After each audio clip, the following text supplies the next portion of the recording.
All right. Hello, friends. You cannot see behind me because there are things going on. But long story short is American Girl posted, allegedly, uh, an AI image of their dog Coconut.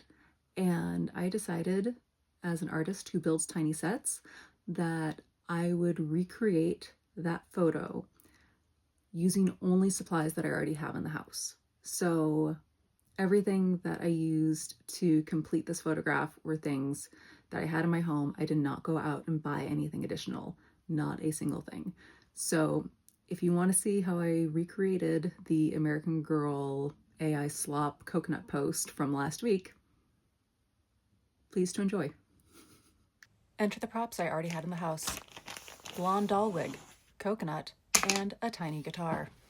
Yes, I know that the guitar was not in the original image, but I thought that since I got to take all the artistic liberties I wanted, why not go ahead and not only try and meet this image where it started, but one up it a little bit. So first I identified the things that I would actually need for this image. So that was the wig, coconut, the pink star in the background, and the microphone. And the microphone is what I started on first. So for the microphone, I went ahead and I sculpted it out of DOS clay, which is a water-based clay, and then got this dowel out to go ahead and start building up the microphone stand. Again, I only used things that I had in the house. At one point I needed a ruler, and you'll see I got creative when I had to draw my straight edges later.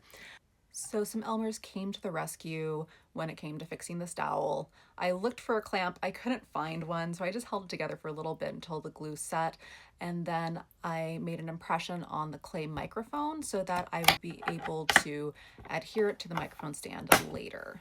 So while the microphone was drying, I got to work on Coconut's bejeweled collar. The reason that I didn't want to go out to get any additional materials for this project was because that's really the difference between human-made art and AI, quote, art, is that humans look at objects and we reinterpret what they could be and transform them accordingly, while AI copies human-made art and then makes an object based off of what it thinks it's supposed to look like. It's not actually that smart, and it's not at all creative, so let's be creative together and make art out of trash.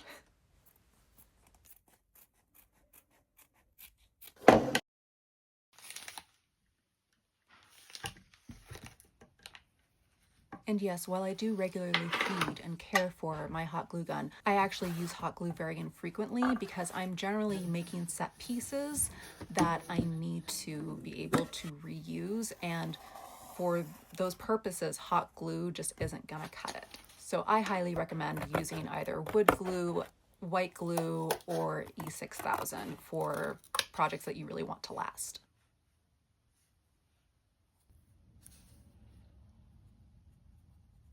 So for the base of the star, I actually used a cardboard insert from a pair of pajama pants. And as you saw, I used a coffee can lid for my stencil. Unfortunately, I didn't actually make the star large enough so that it'd be the same proportions as it was in the AI image. So what I ended up doing later was photographing the different set pieces separately and then altering the proportions in Procreate by hand. So I've now learned a new skill in Procreate. So in the absence of an actual ruler, I used my Animal Crossing journal to draw my straight edges because I was sticking to my rules. And then I went over those hard lines and kind of softened them. I rounded out the star a little bit to give it more of a chonky feel, because I like those chonky kind of chibi stars. So I sketched that out and then got to cutting everything.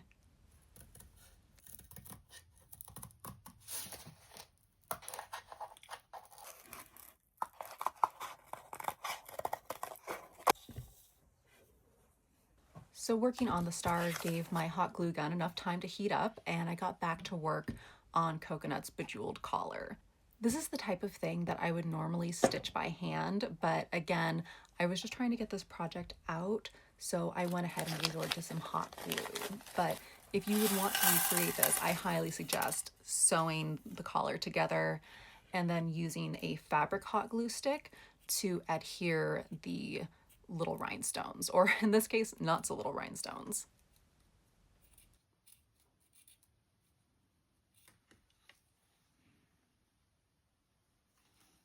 In creating the set, I really felt like texture was the name of the game. AI images are very flat and dimensionless a lot of the time, and I wanted to add a lot of texture and depth to this image. So that was one of the reasons that I added so many rhinestones in varying sizes and really went overboard in some areas, as you will see as we continue throughout the video. Next, it's time for me to prime my star, and I'm going to do that using gesso. So gesso is a great primer. You can use it on tons of different surfaces, and it prevents your paint from being absorbed into your medium rather than actually applying a nice layer on top. Next, I have this big bag of buttons that I hadn't broken into yet, and I thought one of these would be perfect for the base of my microphone. So I grabbed a button and a little bit of that DOS clay and then built up the base of the microphone stand, and then went ahead and made an impression with the dowel that I had used earlier, and then smoothed the DOS clay down around the base of the button. And we have a microphone stand, people. Next bit of trash is a ribbon spool and a paper bag. I thought that it would be a cool idea to give Coconut like a little pedestal stand. I thought that would be so cute. Again, lots of dimension, lots of little details. Why? Because I can, because I'm a human. So I went ahead and traced out the ribbon spool and then used that as a guide for my hot glue and added this paper bag to it, and then reinforced that glue with some masking tape to hold everything together. I just thought this pedestal was the cutest idea, and Coconut loved it too. Now I'm going to go over again with some gesso, as I had explained earlier. I'm not actually planning to paint this piece, but I did want a nice white surface for what I was going to do later. Now we're back to the star, and you will see how wonderfully the paint goes on top of that gesso. It's literally called Glitter Explosion. So I got these paints from Target a few years ago, and I just love the level of saturation in these paints. I've used them before, and they're just wonderful.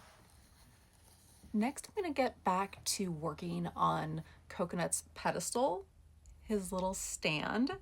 And I used this ribbon that I had left over from some of the things that we had made for our wedding a few years ago. And I just thought this would be the perfect way to add more glitter and more dimension to the set. So I cut out these pieces and then just doubled them over, added some hot glue to the little pedestal, and then set that down on top of the hot glue, and then proceeded to roll that very, very carefully with one of my clay tools. And then I just went ahead and wrapped the ribbon again around the circumference of the stool and folded that over so that I could then create a nice border to it and it would look more polished. Again, this isn't the amount of time that I would normally spend on a set. I only spent 2 days on this, and it was all things that I had in the house already, but it was a really fun creative challenge, and all things considered, I think it turned out really, really well.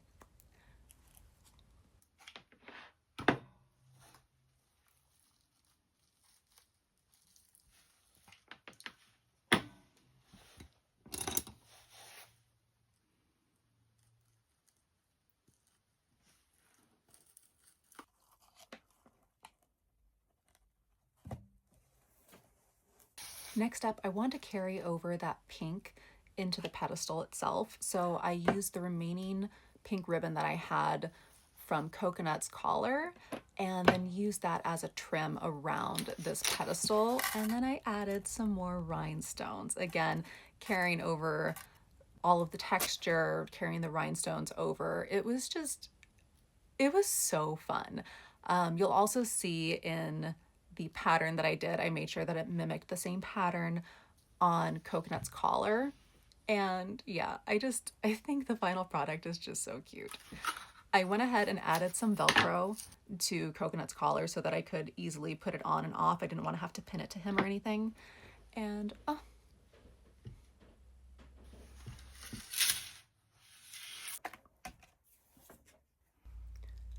All right, so we're back to the star. I really wanted to create a cool gradient effect on this star. You'll notice that I'm using a blotting technique for the paint application on all of these set pieces. And the reason is, again, to create more depth, to create more texture, because that's really what makes a photo like this come to life, is that dimension and texture. So there we go. I just love how this layering turned out. I then took out my Artesia acrylic paint marker and went ahead and did a little detailing, and then started to gesso my microphone stand so that it would be ready for a final paint application. I set that aside to dry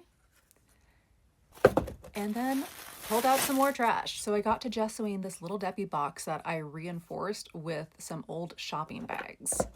Just wait and see what this becomes. I am very pleased with this idea. Next, glitter for our star, because you can never have enough glitter. I'm sorry. And someone actually gave me this glitter. It was the guy who sold me that huge American Girl lot last year. This is my corkboard. This has been my corkboard for about 5 or 6 years now. I painted it with those same Target paints forever ago, and I thought that this was just the perfect backdrop for this photo. So I took it off my wall, covered it in some more of that ribbon that I had left over from our wedding, and then just cut the pieces and pinned those down with some thumbtacks and got to business. So now it's time to get back to work on the microphone stand. Added a little bit more gesso, and then I took this packing material from my earbuds and cut that to size, cut a little hole in the bottom, and then placed that over the dowel to use as the holder for the microphone itself. I went ahead and tried out the sizing, trimmed it down a little bit, added some hot glue to the base so that it would hold securely, and then we were well on our way to having a microphone for Mr. Coconut. I added some metallic silver paint to the microphone, and this thing was really coming to life. I ended up doing 2 coats of this, and I'm just very happy. Now it's time for some color application. Again, we're not worried about how smooth and how perfect this looks. We are going for texture. We want texture and depth.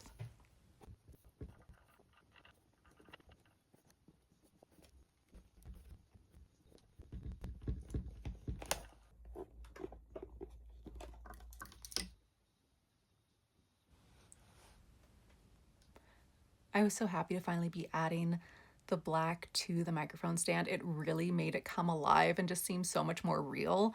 I am so happy with this piece. And the microphone itself, again, I took some liberties. I'm so happy with it. So I carried over that same pink paint from the microphone onto this piece, which is going to be a stage in the background. You can see in the original AI image that there's kind of this hot pink glittery stage in the background, and I wanted to go ahead and mimic that, so that's what we're making with this little Debbie box. Again, lots of texture. It's so good. I love it. AI could never. Now it's time to bedazzle our microphone. I happen to have these little rhinestones, because of course I did, left over from a Daiso trip in California, and they were perfect for bedazzling this microphone. Absolutely the perfect size. It was actually the way that the light quote reacted with the rhinestones in the AI image that really signaled to me that it was an AI image, because instead of the light reflecting differently, the rhinestones just disappeared. So having these rhinestones really pop in the photo was very important to me, and I just love the way that the microphone came together in totality. It's so stinking cute. So I did a little touch up on the mic and the mic stand, added a few more of the rhinestones, and that microphone was ready to go, man. Such a good piece.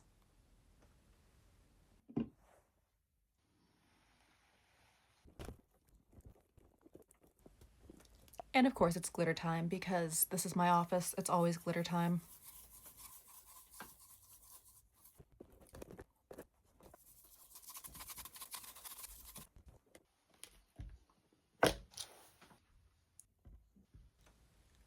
Next, I hot glued on these thumbtacks so that I could better project the star forward once it's applied to the backdrop. And then I sorted some pom-poms to use in the foreground of the photo to, again, give it more dimension, because that is just key for these photos. And these were just the perfect set dressing. I then got to lighting and setting up the photos, and again, please enjoy.